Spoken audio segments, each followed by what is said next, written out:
देखो सिंदबाद, नया आइलैंड। लगता है हमारी मुश्किलें खत्म हो गईं। हाँ, यह सचमुच एक राहत की सांस है। कुछ आराम मिल सकेगा और फिर से नई ऊर्जा के साथ सफर पर निकलेंगे। तुमने सही कहा था, हर कठिनाई के बाद एक अच्छा पल आता है। मुझे खुशी है कि तुम सब खुश हो। इस आइलैंड पर हम थोड़ी देर ठहरकर अपनी ताकत वापस पा सकते हैं। क्रू के चेहरों पर अब मुस्कान थी। थकावट के बीच वे खुशी के पल ढूंढ रहे थे। सब सोच रहे थे कि यह आइलैंड एक रहमत है। लोगों ने अपना काम शुरू कर दिया, खाने का इंतजाम और आग जलाने का। लेकिन सिंदबाद अब भी शांत था। उसके चेहरे पे एक अजीब सी चिंता थी।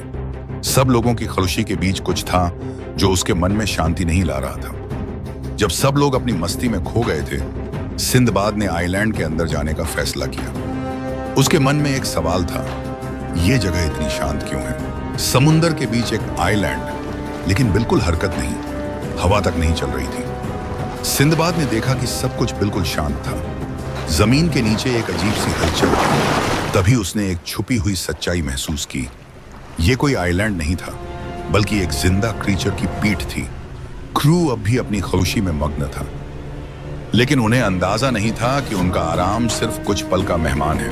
पहले हल्की हिचकोलियां, फिर तेजी से हिलती जमीन, और जो अभी तक खुशी थी अब एक बड़ी मुसीबत बन चुकी थी। क्रू को समझ नहीं आ रहा था कि यह क्या हो रहा है। सिंदबाद दौड़कर वापस आया, लेकिन देर हो चुकी थी। ये आइलैंड नहीं, एक विशाल भेल था जो अब जाग गया था। उसकी पीठ पर खड़े लोग अब समझ रहे थे कि यह उनका आखिरी आराम था। खुशी के पल अब खौफ में बदल गए।